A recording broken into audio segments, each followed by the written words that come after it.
নমস্কার শ্রোতা বন্ধুরা, audio visual books by Aparna চ্যানেলে আপনাদের সকলকে স্বাগত জানাই।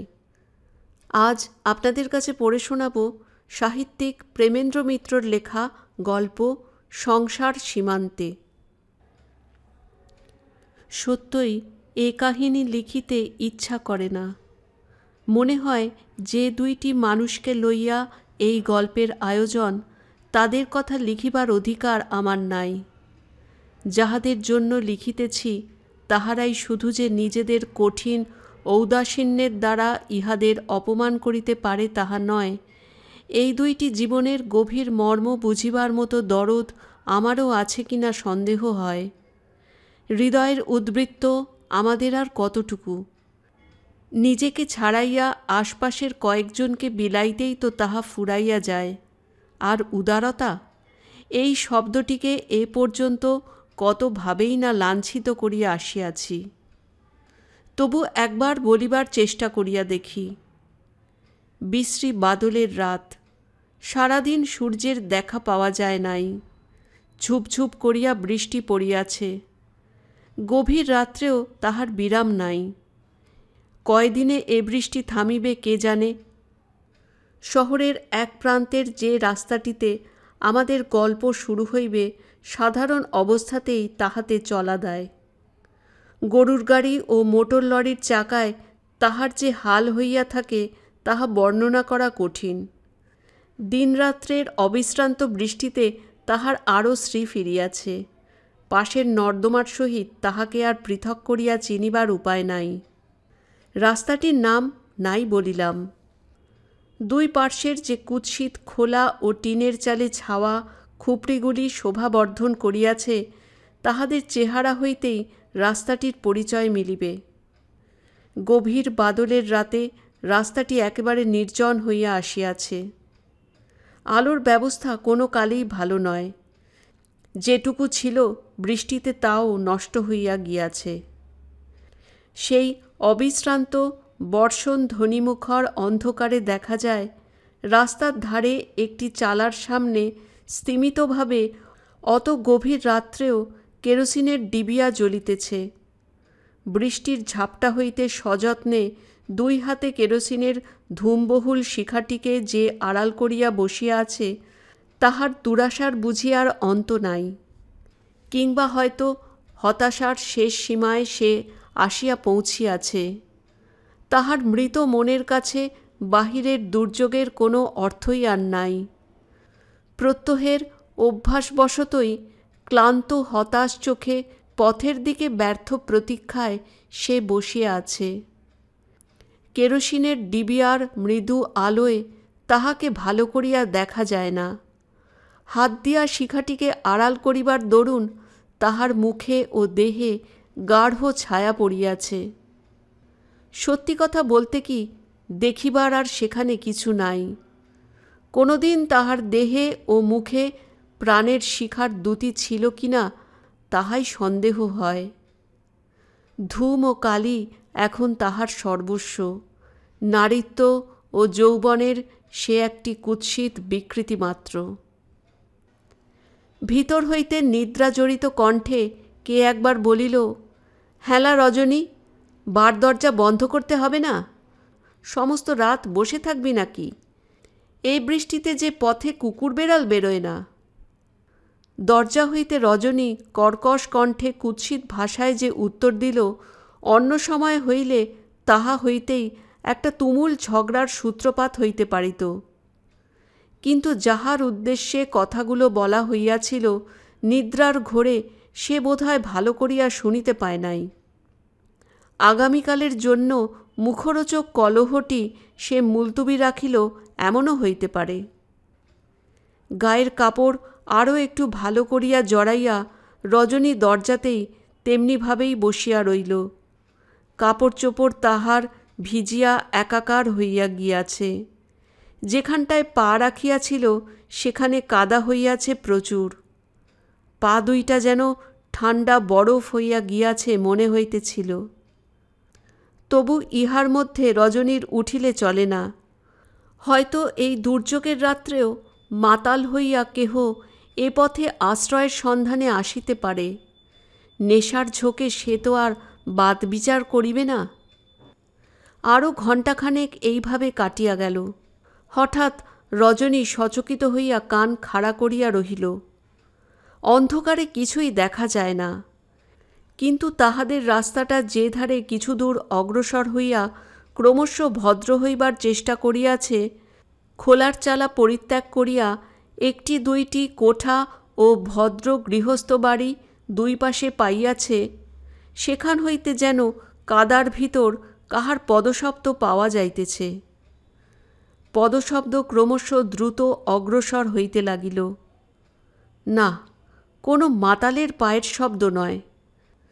কাদার ভিতর দিয়া দ্রুত বেগে কে যেন ছুটিয়া আসিতেছে বলিয়াই মনে হয়। রজনী নিরাশ হইল। জলবৃষ্টির ভিতর দিয়া কেহ যে ঊর্ধ্বশ্বাসে তাহার ঘরে আশ্রয় লইতে আসিতেছে না, ইহা ঠিক।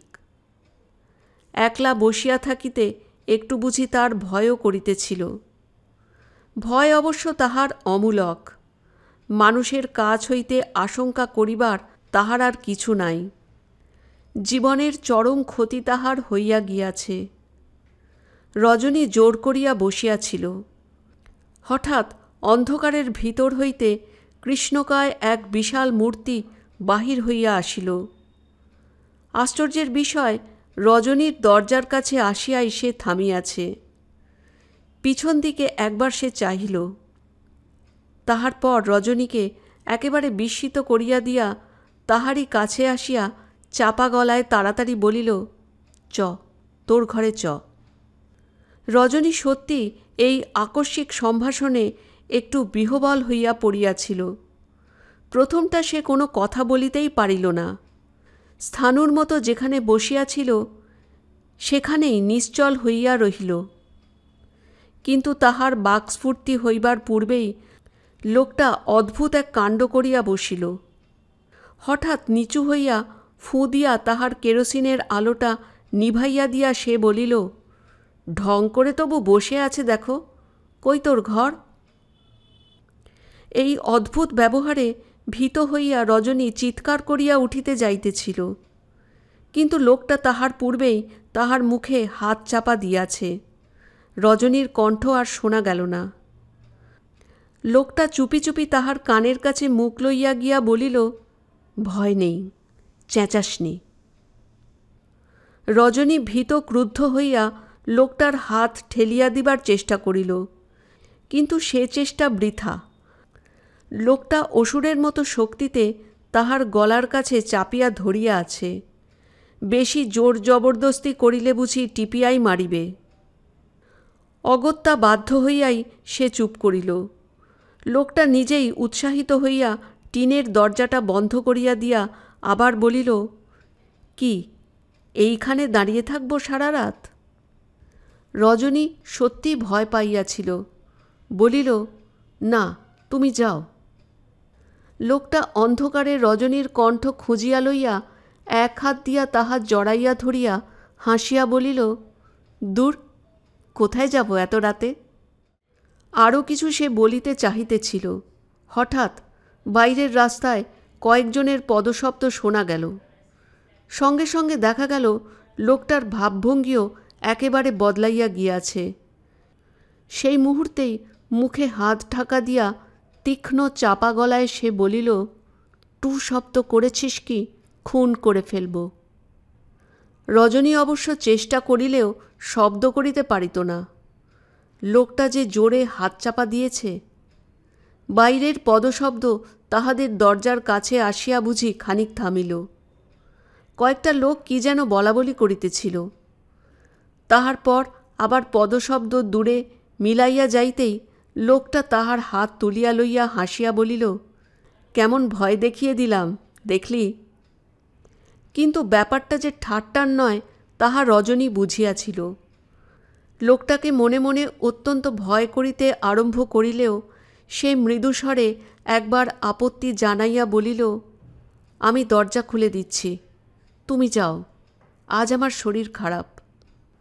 লোকটা এবার জোরে হাসিয়া উঠিল। হুঁ, শরীর তো বেজায় খারাপ, তাই বাদলা রাতে রাস্তায় হাওয়া খাচ্ছিলি না? নে ছেনালি রাখ। কোথায় তোর ঘর? নিরুপায় হইয়া রজনী বলিল, দাও, টাকা দাও তাহলে আগে। অন্ধকারে তাহার হাতের মধ্যে সত্যি একটা টাকা গুজিয়া দিয়া লোকটা বলিল, নে, হলো তো? রজনী এবার ধীরে ধীরে পাশের দাওয়ায় উঠিয়া তাহার ঘরের চাবি খুলিল। ঘর বলিলে তাহাকে অতিরিক্ত সম্মান দেওয়া হয়। দুধারে 2 টিনের পার্টিশানের মধ্যবর্তী খানিকটা অপরিসর স্থান মাত্র। মেঝেতে কোনো কালে বোধহয় সিমেন্ট দেওয়া হইয়াছিল, এখন তাহার চিহ্নও নাই। নোংরা একটি বিছানা ও একটি ভাঙা তোরঙ্গই অবশ্য অধিকাংশ স্থান জুড়িয়া আছে। মেঝের বাকি অংশ যেটুকু দেখা যায় তাহা বহুদিনের বহু মানুষের পদাঘাতে ক্ষতবিক্ষত। উপরে খোলার চাল, সেখানকার একটা বাঁশ হইতে তার দিয়ে টাঙানো চিমনি ভাঙা হ্যারিকেন লণ্ঠনটি মিটমিট করিয়া জ্বলিতেছিল। রজনী ঘরে ঢুকিয়া তাহার আলোটাই একটু বাড়াইয়া দিল। তাহাতে আলোকের অভাব কিন্তু দূর হইল না, শিখাটি আরও বেশি ধূমোদ্গীরণ করিতে লাগিল মাত্র। মেঝের ওপরকার ময়লা ছিন্ন বিছানায় একটা বালিশের ওপর কনুইয়ের ভর দিয়ে লোকটা তখন বসিয়াছে। রজনী তাহার দিকে চাইয়া বিরক্ত হইয়া বলিল, কি করলে বলো তো? জুতোটা বাইরে খুলে রেখে আসতে হয় না? সমস্ত ঘর যে কাদায় কাদা হয়ে গেল, এ মুক্ত করবে কে? সত্যই লোকটার ছেঁড়া জুতোর সঙ্গে প্রচুর কাদা ঘরে আসিয়া ঢুকিয়াছে। ঘরে আসিয়া লোকটার চেহারা ও মেজাজ দুই যেন বদলাইয়া গিয়াছে মনে হইল। রজনীর কথায় হাসিয়া জুতো জোড়া পা হইতে খুলিতে খুলিতে সে বলিল, ইস, কি আমার রাজপ্রাসাদ রে, জুতোর কাদায় নোংরা হয়ে যাচ্ছে। কথাগুলোর পিছনে কিন্তু আঘাত করিবার ইচ্ছে আছে বলিয়া মনে হইল না। গলার স্বরে ও বলিবার ভঙ্গিতে হাসিয়া ফেলিয়া রজনী বলিল, তোমারই বা কি এমন সোনার খড়ম যে বিছানায় উঠতে চায়? ছেঁড়া জুতো দুইটা পা হইতে খুলিয়া উপুর করিয়া ধরিতেই পোয়াখানেক ময়লা জল তাহা হইতে বাহির হইল। লোকটা হাসিয়া বলিল, এমন জুতোর তুই নিন্দে করিস? দেখেছিস এর ড্যাঙায় হলো জুতো, আর জলে নামলেই নৌকা। ময়লা জলে ঘরটা আরও নোংরা হইয়া যাইতেছিল, কিন্তু এবার রজনী রাগ করিতে ভুলিয়া গেল। লোকটাকে এই সময়ের মধ্যে সে বেশ ভালো করিয়া দেখিয়া লইয়াছে। বাহিরে তাহাকে যতখানি বিশালাকায় মনে হইতেছিল, ততখানি জবরদস্ত চেহারা তাহার নয়। মাঝারি দোহারা গড়ন, কেমন একটু পাকাইয়া গিয়াছে। হাত পায়ের শিরাগুলো দড়ির মতো মোটা মোটা, মুখখানা চোয়ারে হইলেও কেমন যেন কুৎসিত নয়। চোখে ও ঠোঁটের কোণে সর্বদাই একটু হাসির ভাব লাগিয়া আছে, নির্দোষ ব্যঙ্গের হাসি। সমস্ত মুখখানা বুঝি সেই জন্যই একেবারে আকর্ষণ শক্তি হারায় নাই। বয়স অবশ্য তাহাকে দেখিয়া বুঝিবার উপায় নাই। রজনীর মনে হইল 30 হইতে 40-এর মধ্যে যে কোনো বয়স তাহার হইতে পারে, কিন্তু বয়স যাহাই হোক, লোকটার স্বাস্থ্য ও শক্তি অটুট আছে। লোকটা তাহার ভিজা জামা খুলিতেছিল, বলিল, শুকনো একটা কাপড় থাকে তো দে, পরি। শুকনো কাপড় কাঁদছে, তাহলে আমি এই ভিজে কাপড় পরে থাকি? বলিয়া রজনী হাসিল। ওই ভিজে কাপড়ে থাকবি নাকি সারা রাত? লোকটা অবাক হইয়া তাহার দিকে চাহিল। তাছাড়া কি করব? লোকটা হুঁ বলিয়া চুপ করিয়া রহিল। বিছানার ওপর ন্যাকড়ায় জড়ানো একটা কি জিনিস পড়িয়াছিল। রজনী হঠাৎ সেই দিকে হাত বাড়াইয়া বলিল, ওতে কি আছে দেখি। এই সামান্য ব্যাপারে লোকটা এমন চটিয়া যাইবে কে জানিত। নিমেষের মধ্যে পুঁটুলিটাকে রজনীর নাগালের বাইরে সরাইয়া সে ক্রুদ্ধ হইয়া বলিল, খবরদার বলছি, ওধারে হাত বাড়ালে হাত ভেঙে দেব। থরথর করিয়া রজনী জবাব দিল, ইস, কি আমার 7 রাজার ধন নিয়ে এসেছিস, ছুলেক হয়ে যাবে। লোকটা এ কথার উত্তর দিল না। পুঁটুলিটা নোংরা একটা বালিশের তলায় রাখিয়া শুইয়া পড়িল। কথায় বার্তায় এতক্ষণ তাহাদের পরস্পরের প্রতি সন্দিগ্ধ বিরোধের ভাব যেটুকু কাটিয়া গিয়াছিল সেটুকু আবার এখন ঘনাইয়া আসিয়াছে মনে হইল। এই লোকটাকে শেষ মুহূর্তে পয়সার লোভে ও পীড়নের ভয় ঘরে স্থান দেওয়ার জন্য এখন রজনীর আফসোস হইতেছিল। সে তো তখন ইচ্ছা করিলে চেঁচাইয়া বাড়ির সকলকে জাগাইয়া তুলিতে পারিত। লোকটা কিছু এক মুহূর্তেই তাহাকে গলা টিপিয়া মারিয়া ফেলিতে পারিত না।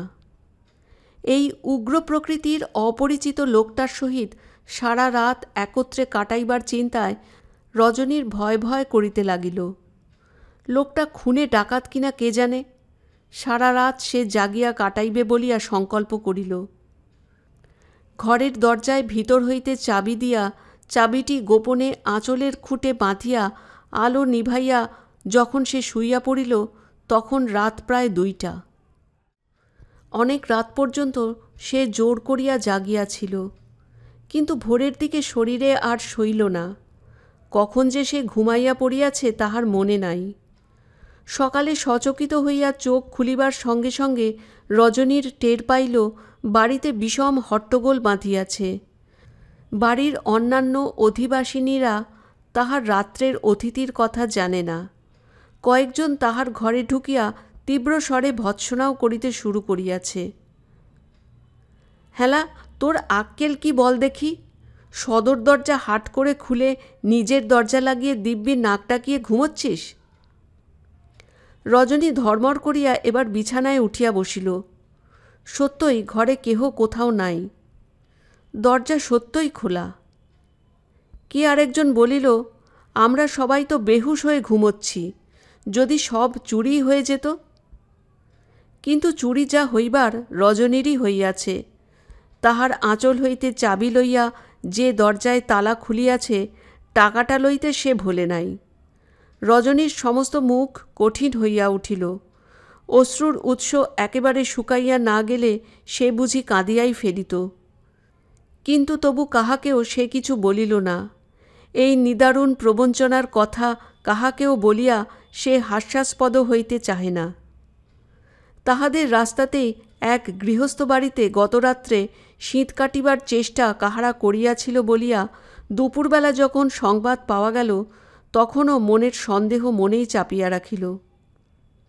বিশাল পৃথিবীর 2টি হতভাগ্য নরনারীর প্রথম মিলনের ইতিহাস এমনই কুৎসিত, এমনই স্বার্থ ও লোভের কালিতে কলঙ্কিত।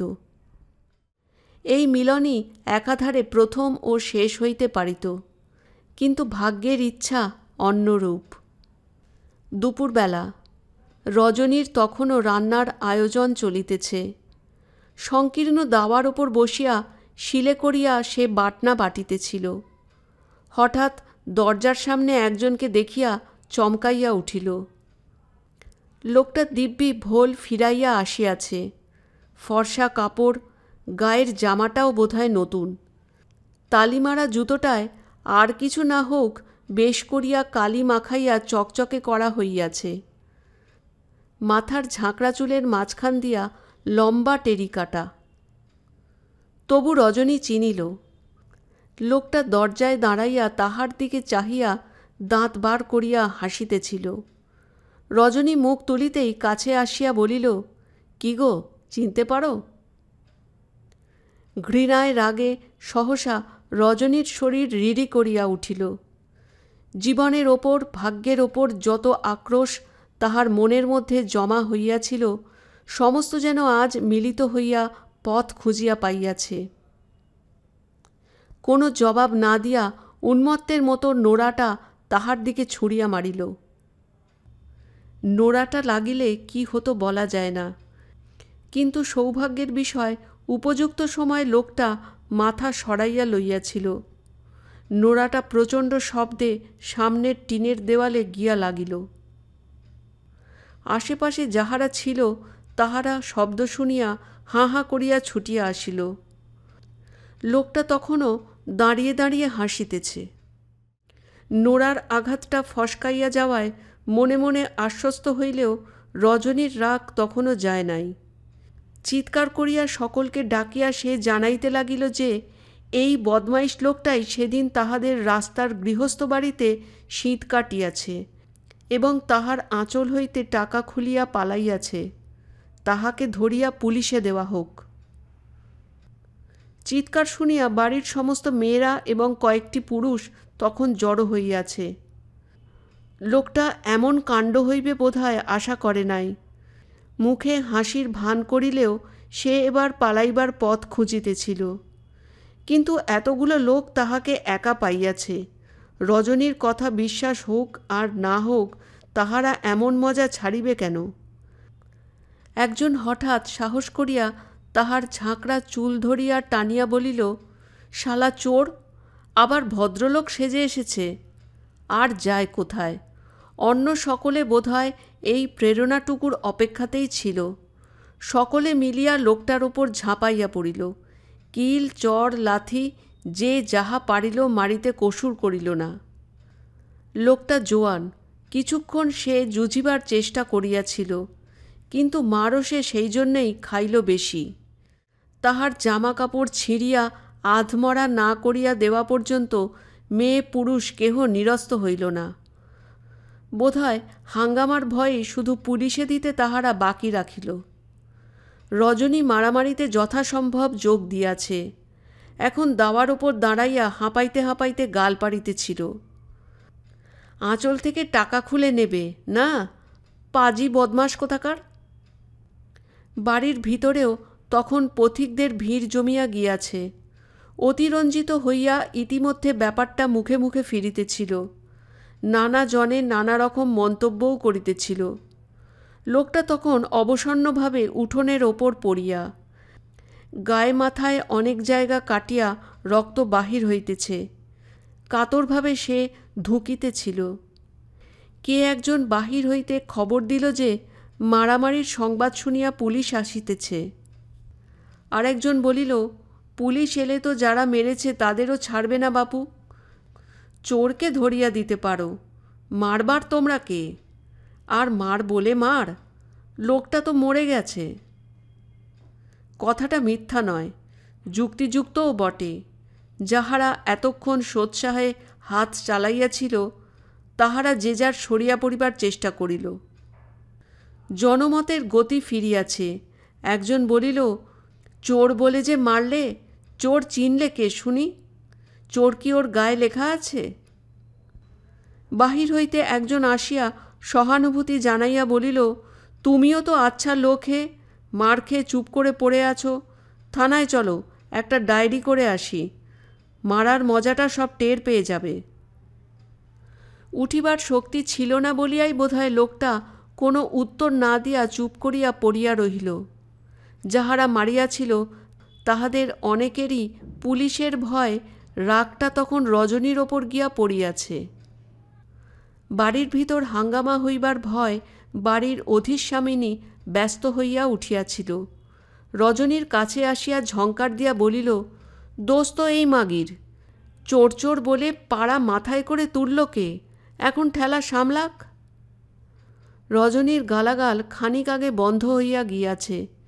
সমস্ত ব্যাপারটার এই পরিণতি দেখিয়া ভয় সে কাঠ হইয়া দাঁড়াইয়াছিল। দু একজন প্রহৃত লোকটাকে তখনও থানায় গিয়ে ডায়েরি করিবার জন্য পীড়াপিড়ি করিতেছে। বাড়িওয়ালি আবার তীব্রস্বরে বলিল, ঢং করে দাঁড়িয়ে আছিস যে বড়? লোকটা ওইখানেই পড়ে থাকবে নাকি? থানা পুলিশ না হলে সুখ হচ্ছে না, না? কেন বলা যায় না।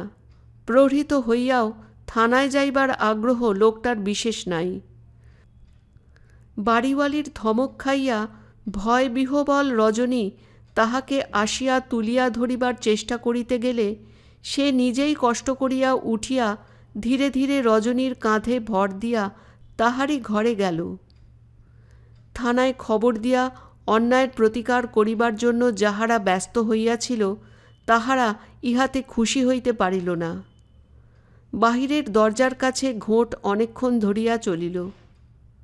লোকটা কোনো প্রকার হাঙ্গামা না করিয়া রজনীর ঘরে যাওয়ায় বাড়িওয়ালি অনেকটা আশ্বস্ত হইয়াছিল। রজনীর ঘরে ঢুকিয়া আহত ব্যক্তির শুশ্রূষা সম্বন্ধে অনেকক্ষণ ধরিয়া বহু মূল্যবান সদুপদেশ দিয়া যখন সে বিদায় হইল, তখনও রজনী জল দিয়া তাহার ক্ষতস্থানগুলি ধোয়াইয়া দিতেছে। বাড়ি চলিয়া যাইবার পর লোকটা একবার উঠিবার চেষ্টা করিল। ভীত পাংশু মুখে তাহাকে শোয়াইবার চেষ্টা করিয়া রজনী বলিল, উঠছ কেন? কোথায় যাবে? যন্ত্রণা বিকৃত মুখেও হাসিবার চেষ্টা করিয়া লোকটা বলিল, থানায় যাব না রে, যাব না, ভয় নেই। পেটটায় বড় বেদনা, ব্যাটারা বড় জোর লাথি মেরেছে, একটু সেঁক দিতে পারিস? রজনী তাহার আয়োজনেই বাহিরে গেল। নায়ক নায়িকার দ্বিতীয় মিলন এমনই করিয়াই হইল। লোকটা কয়দিন ধরিয়াই রজনীর ঘরেই আছে। মার খাইবার দিন হইতে তাহার প্রবল জ্বর। যাইবে সে আর কোথায়? রজনীকে বাধ্য হইয়া সেবা করিতে হইতেছে। ব্যাপারটার সমস্ত দোষ তার ঘাড়ে চাপাইয়া বাড়ির আর সকলে দিব্যি নিশ্চিন্ত হইয়া গিয়াছে। ঘরে বসাইয়া একটা লোকের দিনের পর দিন শুশ্রূষা করা রজনীর সাধ্য নয়। প্রথম দিন লোকটা পকেট হইতে গোটা কয়েক টাকা বাহির করিয়া দিয়াছিল বলিয়াই কোনো মতে চলিতেছে। রজনী এ দায় হইতে কোনো রকমে নিষ্কৃতি পাইলেই বোধহয় বাঁচে। পুলিশের ভয়ে সম্ভবত সে এ পর্যন্ত কোনো উচ্চবাচ্য করিতে পারে নাই। কিন্তু হপ্তাকাবার হইবার পরও লোকটার যে সরিবার কোনো লক্ষণ নাই। রজনীর ধৈর্য আর কতদিন থাকে? সকালে ঘায়ের পটি খুলিতে খুলিতে সে মুখ ঝামটা দিয়া বলিয়াছে, ভিটকেলমি করে কদিন বিছানায় পড়ে থাকা হবে শুনি? আমি আর পারব না, যা হয় হোক। যা হয় হোকটা পুলিশের ব্যাপার সম্বন্ধে। রজনীর সে ভয় এখনও বুঝি একটু আছে। লোকটাও সঙ্গে সঙ্গে উত্তর দেয়, পারবি না কি? এতগুলো করকরে টাকা কি মাগনা দিলাম? ইস, কত তোরা তোরা নোটই না দিয়েছিলি। 8 দিন ধরে ওষুধপত্তি সব 5 টাকায় হচ্ছে। কেমন? নাইবা হলো, তুই দিবি টাকা। হাতে হাত করা থেকে বেঁচে গেছিস জানিস। রজনীর সাহস বাড়িয়াছে। রাগের মাথায় সে বলে, হ্যাঁ, হাতে হাত করা সবাই দিচ্ছে। যা না তুই পুলিশে, আমিও বলতে জানি। শীতকাঠি নিয়ে প্রথম দিন ঘরে ঢুকেছিলি, মনে নেই? লোকটা রাগিয়া বলে, তুই দেখেছিস? দেখিনি আবার। সেদিন পুঁটুলিটার ভিতর কি ছিল? তাড়া খেয়ে আমার ঘরে তো ঢুকেছিলি লুকোতে। বুঝি না আমি কিছু? লোকটা তাচ্ছিল্য ভরে বলে, বুঝেছিস তো বুঝেছিস। অঘোরদাস কাউকে ভয় করে না। নীরবে খানিকক্ষণ ঘা ধোয়ানো চলে। অঘোর একসময় বলে, জ্বরে জ্বরে মুখটা বড় খারাপ হয়েছে, আজ একটু অম্বল রাঁধতে পারিস? রজনী ঝংকার দিয়ে বলে, হ্যাঁ পারি না, উনুনের ছাই রাঁধতে পারি। শখ কত, ঘায়ে পুঁজ শুকোচ্ছে না, অম্বল খাবে। অঘোর সারিয়া উঠিয়াছে, কিন্তু এখনও এ আশ্রয় পরিত্যাগ করে নাই। দিনে রাত্রে রজনীর সঙ্গে রোজ তাহার ঝগড়া বাঁধে। রজনী গালাগাল দিয়ে বলে, কাল যদি তুই বাড়ি থেকে দূর না হোস তো মুড়ো ঝাঁটা মারব। অঘোর প্রচণ্ড শপথ করিয়া জানায় যে পরদিন প্রাতঃকাল হইতে সে রজনীর আর মুখদর্শন করিবে না। কিন্তু যাই যাই করিয়া যাওয়া আর হইয়া উঠিতেছে না। ছন্নছাড়া জীবনে স্থান হইতে স্থানান্তরে ভাগ্যের দ্বারা চিরদিন বুঝি সে বিতাড়িত হইয়া ফিরিয়াছে। একটুখানি নিশ্চিন্ত বিশ্রামের স্থান তাহার কখনো মেলে নাই। তাই যাইতে তাহার সহজে মন ওঠে না। রজনী অন্য সময় গাল পাড়িলেও সকালবেলা ঝাঁটা মারিয়া তাড়াইবার কথাটা কেমন করিয়া বিস্মৃত হইয়া যায়। অঘোর একেবারে অবুঝ নয়। ইতিমধ্যে একদিন বাহির হইয়া সে কয়েকটা টাকা কোথা হইতে সংগ্রহ করিয়া আনিয়া রজনীর হাতে দিয়াছে। কিন্তু সেই সঙ্গে ফরমাস যাহা করিয়াছে তাহার বহর বড় কম নয়। রজনী টাকা কয়টা রাগের মাথায় মেঝের ওপর ফেলিয়া দিয়া বলিয়াছে, আমার টাকার দরকার নেই, অমন টাকা আমি ঢের দেখেছি। আমি কি তোর কেনা বাঁধি যে যা হুকুম করবি তাই করব? টাকা ফেলিয়া দেওয়ায় প্রথমটা মুখ গম্ভীর করিয়া অঘোর বলিয়াছে, দেখ, লোক আমি বড় ভালো নয়, বেশি বাড়াবাড়ি করলে ভালো হবে না। কিন্তু খানিক বাদে আসিয়া তাহার পিঠে হাত বুলাইয়া বলিয়াছে, আহা, রাগ করিস কেন? তুই রাঁধিস ভালো তাই না বলছি? সাধ করে কি এখানে পড়ে থাকি? তোর রান্না খাওয়ার পর মুখে আর কিছু রোচে না। থাক, আর আদিক্ষেতায় দরকার নেই বলিয়া রজনী শেষ পর্যন্ত নিজেই টাকাগুলো তুলিয়া লইয়া গিয়াছে। কিন্তু এমন করিয়াও বেশি দিন চলিল না। একদিন টাকা কড়ির ব্যাপার লইয়া অত্যন্ত কুৎসিতভাবে ঝগড়া করিবার পর অঘোর সত্যই সকালবেলা চলিয়া গেল। বাড়িওয়ালি সংবাদ পাইয়া রজনীকে ভৎসনা করিয়া বলিল, কি বলে যেতে দিলি তুই? তবু তো খরচাটা চালাচ্ছিল। রজনী রুক্ষ কণ্ঠে বলিল, খরচা চালাচ্ছিল না আর কিছু, খেটে খেটে আমার হাড় কালি হয়ে গেল, আপদ গেছে, বেঁচেছি। তাহার পর আপন মনেই বলিল, এবার এলে দরজা থেকেই খ্যাংড়া মেরে বিদায় করে দেব। কিন্তু সেই দিন গভীর রাত্রে তাহাদের দরজার কড়া নড়িয়া ওঠামাত্র ধরফর করিয়া উঠিয়া প্রথম দরজা খুলিতে যে গেল সে রজনী। অত রাত পর্যন্ত অকারণে কেন সে জাগিয়াছিল কে জানে। সত্যই অঘোর ফিরিয়া আসিয়াছে, কিন্তু চেহারা কেমন যেন অদ্ভুত। জামায় কাপড়ে ধুলি কাদা লাগিয়াছে, কপালের উপর পূর্বের যে ক্ষতটার দাগ এখনো মেলায় নাই, তাহা হইতেই আবার রক্ত বাহির হইতেছে। রজনী জিজ্ঞাসা করিল, এ কি হয়েছে? ও কিছু না বলিয়া পকেট হইতে অঘোর যাহা বাহির করিল তাহা দেখিয়া রজনীর বিস্ময়ের আর অবধি রইল না। এত টাকা একসঙ্গে সে কবেই বা দেখিয়াছে। অঘোর হাত বাড়াইয়া তাহাকেই সেগুলো দিতে যাইতেছিল। রজনী সভয়ে হাতটাকে সরাইয়া বলিল, না না, ও চাই না। তাহার মনের সন্দেহ দৃঢ় হইবার সঙ্গে সঙ্গে ভয় তাহার বাড়িয়াছে। অঘোর হাসিয়া বলিল, কেন রে, হলো কি? খানিক চুপ করিয়া থাকিয়া ভীত অস্পষ্ট কণ্ঠে রজনী বলিল, সত্যি বল দেখি, তুই চুরি করেছিস কি না? অঘোর তাহার দিকে তাকাইয়া মুচকি একটু হাসিল মাত্র, উত্তর দিল না। রজনী আবার বলিল, বল আমার গা ছুঁয়ে। যদি করেই থাকি, ধরা পড়লে কি হতো? কি আবার হতো? জেল। আর বেশি কিছু তো নয়, সে আমার অভ্যাস আছে। রজনী সভয় খানিক চুপ করিয়া দাঁড়াইয়া রহিল।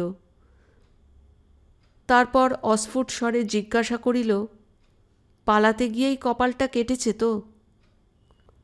কপালের রক্তটা কাপড় দিয়া মুছিয়া অঘোর বলিল, বেটারা ঢিল ছুঁড়ল যে। রজনী হতাশভাবে বলিল, অমনি করেই তুই কোনোদিন মরে যাবি।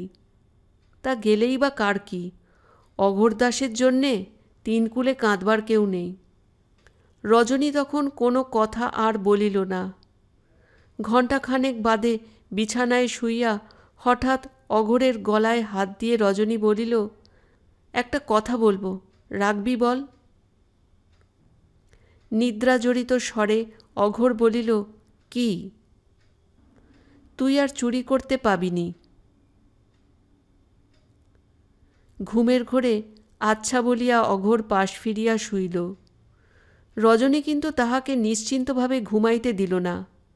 হাত ধরিয়া ঝাঁকানি দিয়া বলিল, ওরকম আচ্ছা বললে হবে না, তুই দিব্যি করে বল, কখনো আর চুরি করব না। কাঁচা ঘুম ভাঙিয়া অঘোর চটিয়া গিয়াছিল। বলিল, তবে কি ডাকাতি করে খাব? না, তুই একটা কাজকর্ম দেখ। কাজকর্ম দেবে কে? তুই বাজে বকিস নে, ঘুমোতে দে। কিন্তু রজনী ছাড়িল না। আবার তাহার হাত ঝাঁকানি দিয়া একটু কঠিন স্বরে বলিল, না, তোকে চুরি ছাড়তেই হবে, না হলে এখানে আর আসতে পাবি না। ও, তবেই তো আমার গোকুল অন্ধকার হয়ে যাবে বলিয়া অঘোর আবার পাশ ফিরিল। কিন্তু এবারে খানিক বাদে প্রথম কথা সেই বলিল। কাজকর্ম পাওয়া কি এতই সোজা রে? আর তাছাড়া দলের লোকেরা ছাড়বে কেন? যদি বা একটা ভালো কাজ পাই, পুলিশ আর দলের লোকেরা পিছু লেগে অস্থির করে দেবে না? দল তুই ছেড়ে দিবি, এ দেশে থাকতে তার আর জো নেই। রজনী ইহার পর অনেকক্ষণ চুপ করিয়া থাকিয়া বলিল, তবে তুই এদেশ ছেড়ে চলে যা। অন্ধকারের মধ্যে অঘোরের হাস্যধ্বনি শোনা গেল। বলল, তুই যাবি সঙ্গে? রজনী সত্যি দীর্ঘ নিঃশ্বাস ফেলিয়া বলিল, আমি যাব কি করে? দুজনেই তাহার পর নীরব। অঘোর একবার খানিক বাদে রজনীকে ঠেলা দিয়া জিজ্ঞাসা করিল, ঘুমলি নাকি? না। তুই যেতে পারবি না কেন? রজনী হতাশ স্বরে বলিল, আমার এখানে কত দেনা, বাড়িওয়ালির কাছে, কিস্তিদারের কাছে, যেতে চাইলেই তারা ছাড়বে কেন? হঠাৎ উৎসাহিত হইয়া অঘোর বলিল, আমি যদি সব দেনা শোধ করে দিই? কিন্তু রজনীর এ কথায় বিশ্বাস নাই। বলিল, সে অনেক টাকা, তুই পারবি কেন? হুঁ, অঘোরদাস ইচ্ছে করলে কি না পারে। তুই বল, তাহলে যাবি আমার সঙ্গে? তাহলে তোকে সত্যি কথাটা বলি, এ কাজে মাঝে মাঝে মাইরি ঘেন্না ধরে যায়। খালি সাবধান, খালি সাবধান, শুয়ে বসে একটু স্বস্তি নেই। চ, একেবারে দিল্লি আগ্রাই যাব চলে। রজনী কিন্তু তাহার উৎসাহে বাধা দিয়া বলিল, তুই কি করে টাকা জোগাড় করবি? এমনি চুরি করে তো, সে আমার দরকার নেই। হাত বাড়াইয়া রজনীকে অন্ধকারে কাছে টানিয়া অঘোর বলিল, এই তোর গা ছুঁয়ে বলছি, এই শেষবার, ব্যাস, তারপর চুরিবিদ্যে খতম। পরদিন বিকেলবেলা অঘোর নতুন একটা প্রকাণ্ড তোরঙ্গ ঘাড়ে করিয়া আনিয়া রজনীর ঘরে ঢুকিল। রজনী বিস্ময় আনন্দে হাসিয়া বলিল, ওমা, বাক্স আনতে বলেছিলাম বলে ওই অত বড় একটা ঢাউস জিনিস আনতে হয়? ওর ভেতর শুবি নাকি? অঘোর মুখ টিপিয়া হাসিতে হাসিতে তোরঙ্গের তালা খুলিয়া ফেলিল। ভেতরের জিনিসপত্র দেখিয়া রজনী তো অবাক। অঘোর কাপড় জামা হইতে থালা গেলাস পর্যন্ত কত জিনিসই না কিনিয়াছে। রজনী পরিহাস করিয়া বলিল, ইস, করেছিস কি?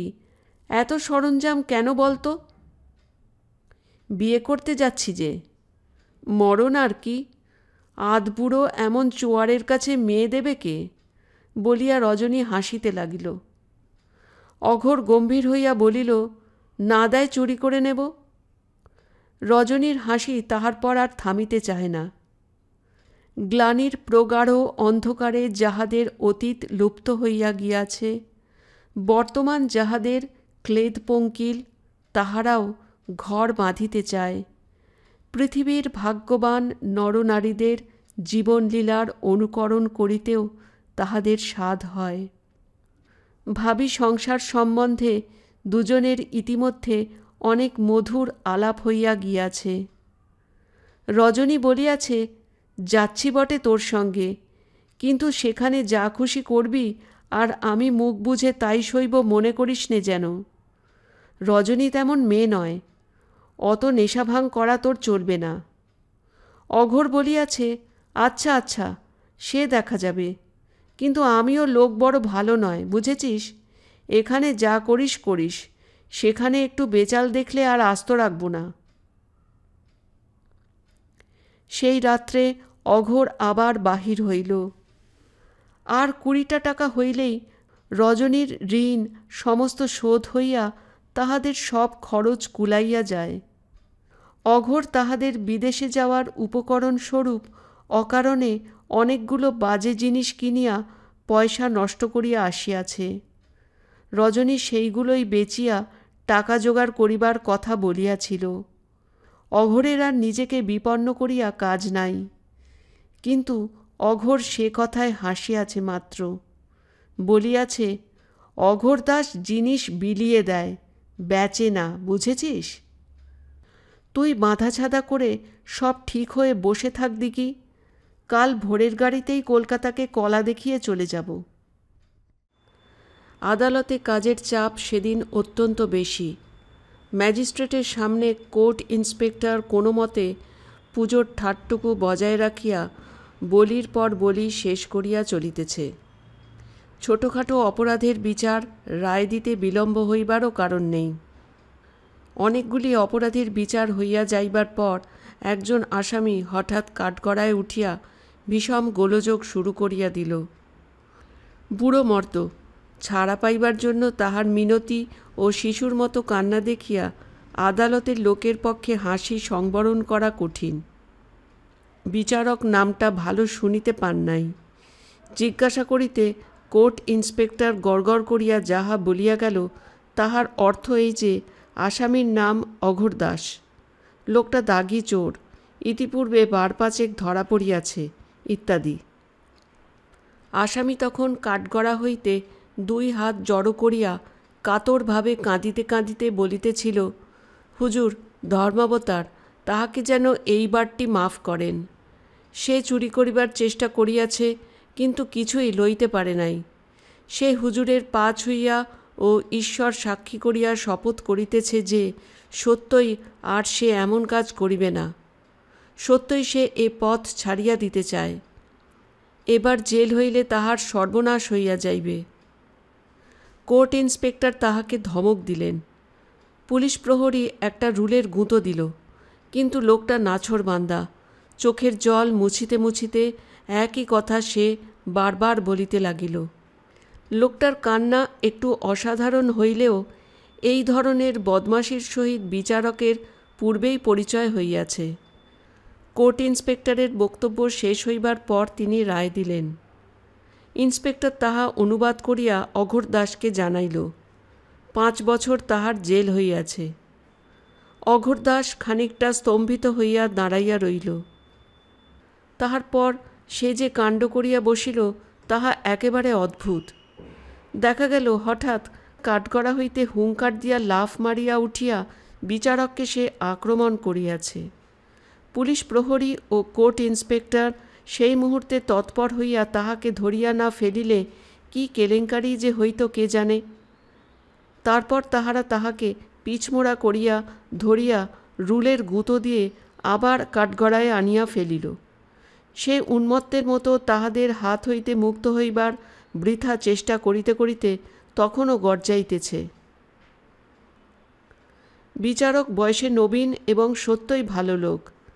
তাহার হৃদয় মন এখনও কঠিন হইয়া ওঠে নাই। বিচার জিনিসটা এখনও তাহার কাছে শুষ্ক আইনের প্রয়োগ কৌশল মাত্র নয়। আসামির পিছনে রক্তমাংসের মানুষ আছে, ইহা এখনও তাহার স্মরণ থাকে।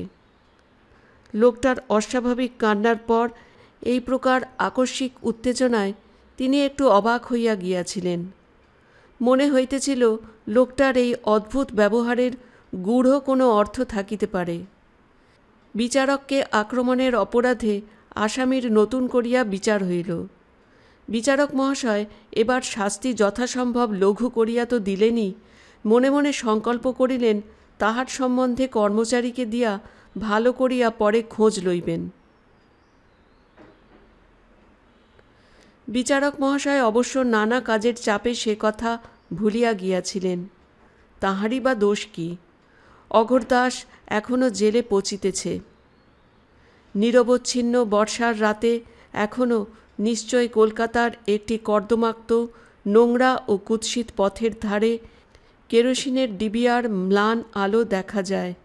ডিবিয়ার ধূমবহুল শিখাকে শীর্ণ হাতে সযত্নে বৃষ্টির ঝাপটা হইতে আড়াল করিয়া গভীর রাত্রি পর্যন্ত এখনও নিশ্চয় বিগত যৌবনা রূপহীনা রজনী এক রাত্রের অতিথির জন্য হতাশ নয়নে পথের দিকে চাহিয়া প্রতীক্ষা করে। গল্প সংসার সীমান্তে এখানেই শেষ হলো। ভালো লাগলে একটা লাইক করবেন, কমেন্টস করে জানাবেন, শেয়ার করতে ভুলবেন না বন্ধুদের মধ্যে, আর সাবস্ক্রাইব করে পাশে থাকতে ভুলবেন না। ধন্যবাদ।